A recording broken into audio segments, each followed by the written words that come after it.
Bendiciones, querida familia, mi nombre es Melvin Ardón. Desde ya casi 3 años y medio vengo estudiando el libro de Job y desde hace unos meses empecé a soñar con la idea de hacer una serie de podcasts basada en lo que yo he aprendido en mi caminata con Job. El propósito de este podcast es proporcionar al oyente una comprensión del temor desde el libro de Job, a través de un diálogo entre la Biblia y la psicoterapia. Tal comprensión bíblica y psicológica invitará al oyente a dar vida, confrontar y vivir más allá del temor. Nuestra propuesta es que el libro de Job delega en el creyente el valor de expresar su lamento ante Dios en medio de la desesperación al presentar la lucha de Job con el temor como una oportunidad para profundizar su fe. De eso se tratará la serie Enfrentando el Temor. Pero antes de empezar el diálogo con mi amigo y terapeuta Nathan Underwood, les quiero compartir el porqué de esta inquietud con el libro de Job. Lo quiero hacer porque tengo la sospecha de que este es el libro de la Biblia al cual acudimos todos cuando estamos tratando de entender por qué estamos pasando por situaciones catastróficas. Me refiero a muerte, me refiero a pérdidas inmensas, me refiero a todo aquello que puede sacudir tu misma existencia.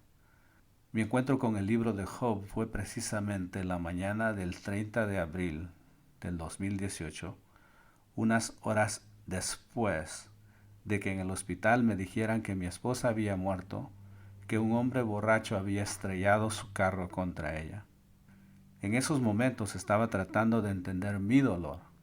Estaba tratando de entender la ausencia, pero sobre todo quería dejar de hundirme en la oscuridad del dolor. Había caído sobre mí una nube de terror a la vida, de terror a vivir. Empecé a leer el libro de Job, no porque me creía un Job, sino porque quería entender su proceso. Y creo que eso es el punto. Hay un proceso que debemos pasar para mitigar el dolor y para enfrentar el temor. Muy pronto en el libro de Job nos damos cuenta que él lo pierde todo. Pierde su familia, posesiones, prestigio. Sin embargo, eso no es lo que le causa angustia. En el capítulo 3, versículo 25 nos dice el mismo Job: lo que más temía fue lo que me sucedió. En otra versión dice: lo que más me aterroriza es lo que ha sucedido. Los invito a caminar con nosotros y juntos descubramos cómo Job enfrentó aquello que le aterrorizaba. En el próximo episodio estaremos analizando parte del primer sermón que escribí basado en el libro de Job. Entonces pensé que sería buena idea dejárselos por adelantado acá. Así al empezar el próximo episodio, ustedes también tendrán una mejor idea de qué estamos hablando. El título del sermón es De gloria a cenizas.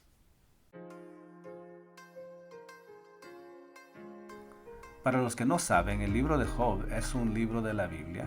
De hecho, es el libro más antiguo de la Biblia, o sea, el más antiguo de todo el canon.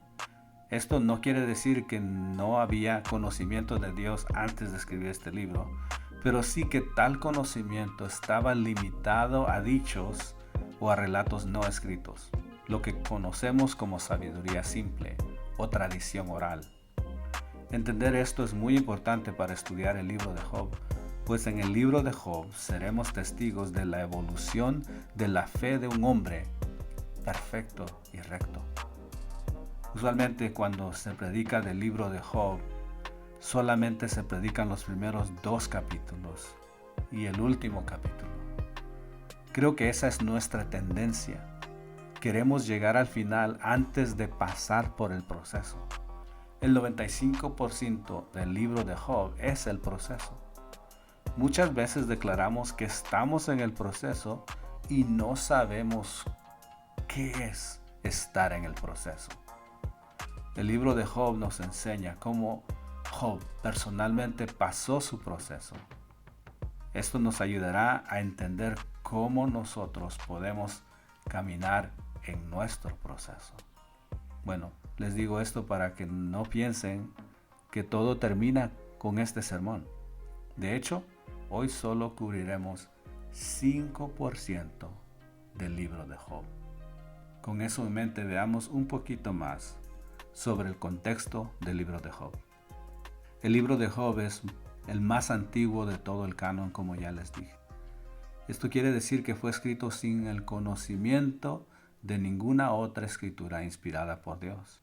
Como contexto, es interesante notar que este libro, aunque es escrito para un pueblo judío, relata la historia de un hombre no judío. De hecho, este relato toma lugar en un contexto donde no existía el pueblo de Israel, pues Job fue un hombre contemporáneo a Abraham. El libro de Job describe cómo un hombre perfecto que tiene todo en la vida es despojado de todo menos de su vida. Describe cómo en medio de toda esa tragedia, Job permanece fiel a Dios, pero también describe el proceso de sufrimiento, de temor y confusión que vive un hombre que se siente abandonado por Dios. Una vez más, describe cómo en medio de toda esa tragedia, Job permanece fiel a Dios, pero también describe el proceso de sufrimiento, de temor y confusión que vive un hombre que se siente abandonado por Dios. Es un relato de sufrimiento, es un relato de frustración, es un relato de desesperación, pero sobre todo es un relato de esperanza, aunque para llegar a esa esperanza tengamos que pasar un proceso conociendo a Dios. Al estudiar el relato completo del libro de Job, descubrimos que en realidad el enfoque principal de el libro más antiguo de las Escrituras, es darnos a conocer a Cristo. Cristo es el hombre perfecto por excelencia, libre de pecado, que es despojado de todo, que nunca pecó y que fue exaltado más que todos los hombres. Entonces, mientras recorremos este libro, estemos atentos a cómo Job muestra el camino hasta Jesús, nuestro abogado por excelencia, nuestro intermediario y nuestro redentor. Qué interesante, ¿no? Cómo un relato de dolor y angustia nos va a ayudar a conocer en una manera más íntima el amor de Dios. Y hoy vamos a estar en Job capítulo 1 hasta Job capítulo 2, 10. Y antes de seguir adelante, permítame orar. Señor, gracias, pues a ti te pareció bien que los primeros escritos que nosotros conoceríamos, como tu palabra, estuvieran en el relato de la historia de este hombre llamado Job. Gracias porque en él podemos ver cómo un hombre que tiene un conocimiento muy limitado de tu persona puede depender de ti, puede confiar en ti y puede adorarte a ti. Señor, permítenos vivir en tu palabra hasta que tu palabra viva en nosotros. Entonces mire cómo comienza el libro de Job. El versículo 1 y el versículo 2 dice que hubo un hombre en la tierra de Uz llamado Job, y era aquel hombre intachable, recto, temeroso de Dios y apartado del mal. Y le nacieron 7 hijos y 3 hijas. Su hacienda era de 7,000 ovejas, 3,000 camellos, 500 yuntas de bueyes, 500 asnas y muchísima servidumbre.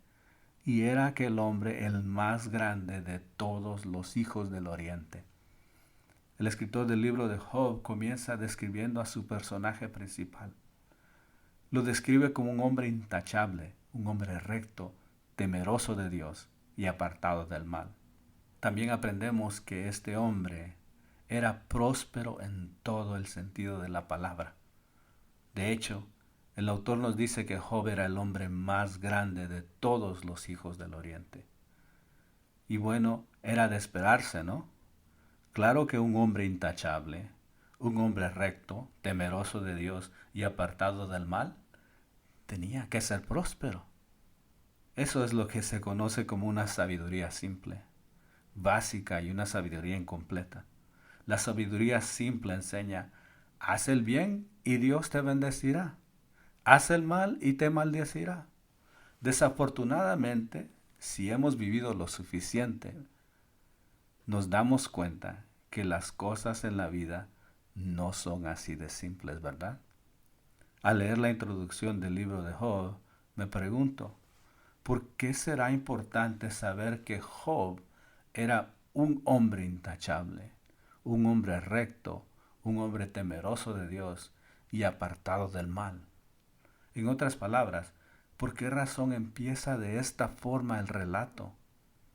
Al estudiar detenidamente todo el libro me he dado cuenta que quizás la razón por la cual Dios quiere dejar claro desde el principio la identidad e integridad de Job es para que cuando Job pase por las pruebas que ha de pasar, nosotros, los que estamos leyendo, los que estamos escuchando, la audiencia, nosotros no nos olvidemos quién Job es.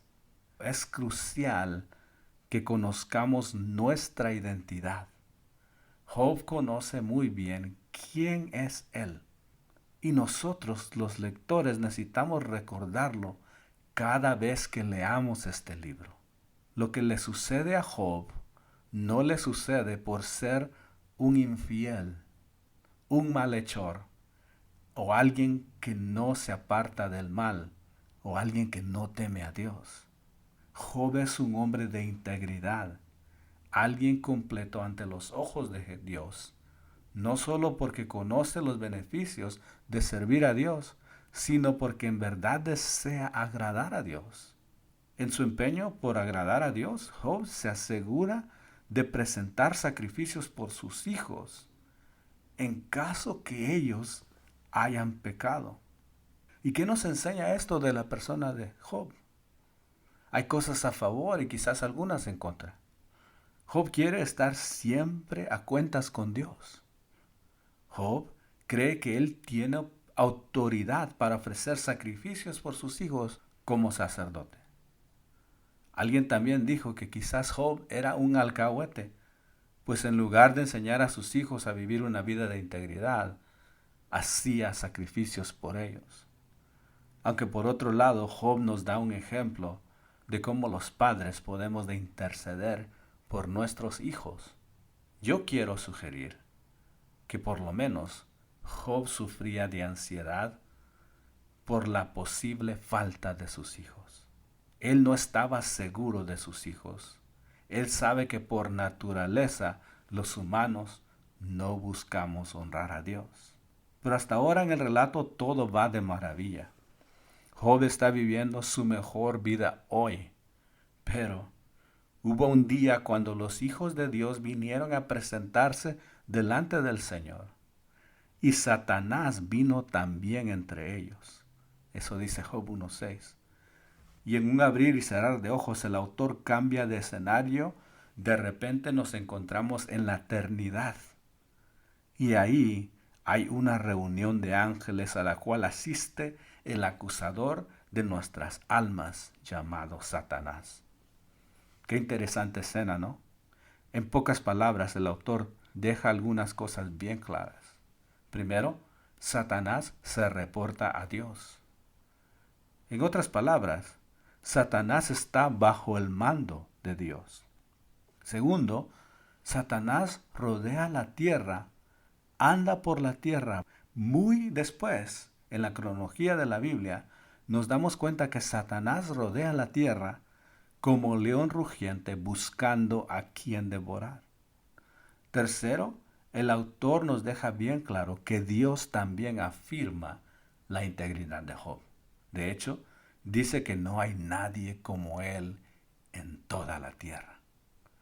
Y cuarto, Satanás también sabe quién es Job. Parece que Dios ya sabía lo que Satanás tenía entre manos, pues la pregunta directamente es esta: ¿te has fijado en mi siervo Job? No hay nadie en la tierra como él, que me sirva tan fielmente y viva una vida tan recta, sin tacha, cuidando de no hacer mal a nadie. Eso está en Job 1:8. Claro que Satanás tenía algo entre manos contra Job. Satanás no creía en la integridad de Job. Para Satanás, la única razón por la cual Job es tan íntegro es la conveniencia. En otras palabras, Satanás acusa delante de Dios a Job de ser un interesado, un convenenciero y un falso siervo de Dios. Job 1:11 dice esto: pero quítale todo lo que tiene, dice Satanás, y verás cómo te maldice en tu propia cara. Este era el plan de Satanás: probar que Job es un interesado. El plan de Dios siempre fue avergonzar a Satanás, comprobando que Job es quien es y honra a Dios, no por lo que Dios puede hacer por él, sino por quien Dios es. Esto es clave para entender todo el libro.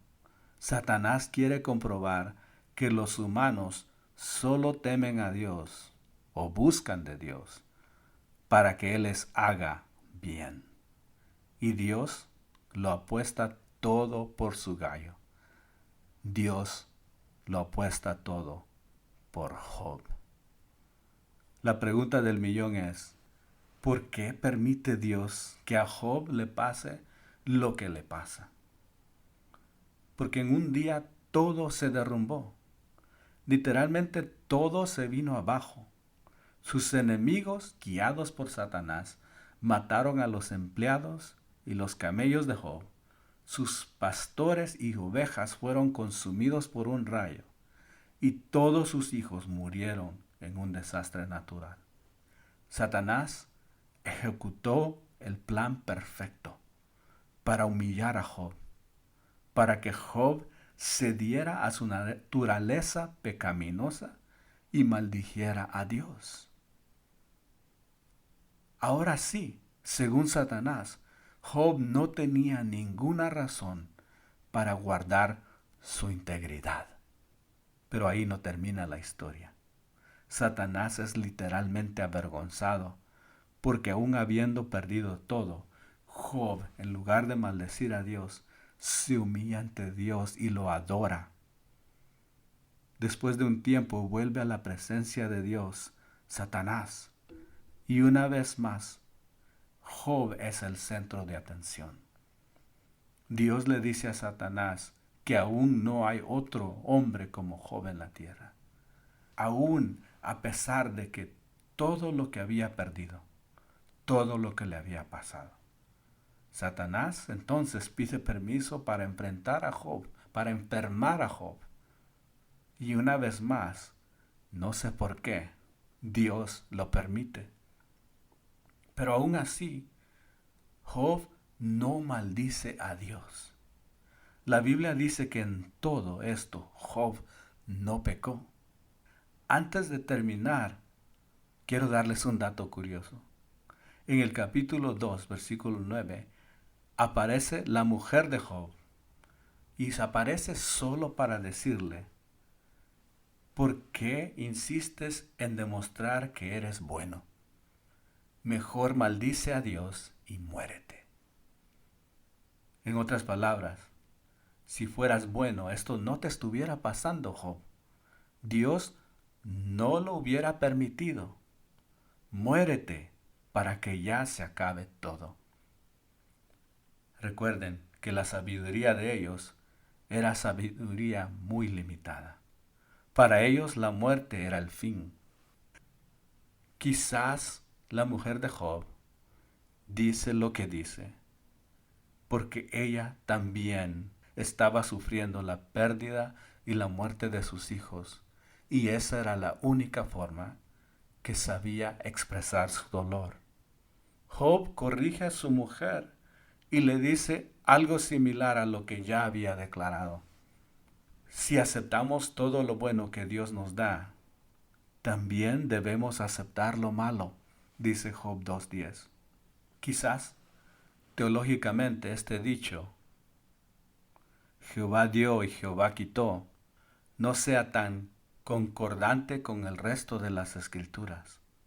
Pero lo que Job está admitiendo en su sabiduría limitada es que Dios está en control.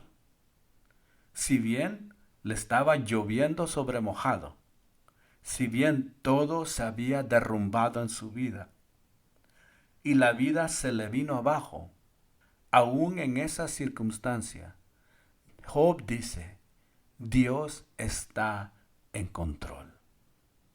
Y la pregunta continúa siendo, ¿por qué permite Dios que a Job le pase lo que le pasa? Les mentiría si les propongo una respuesta.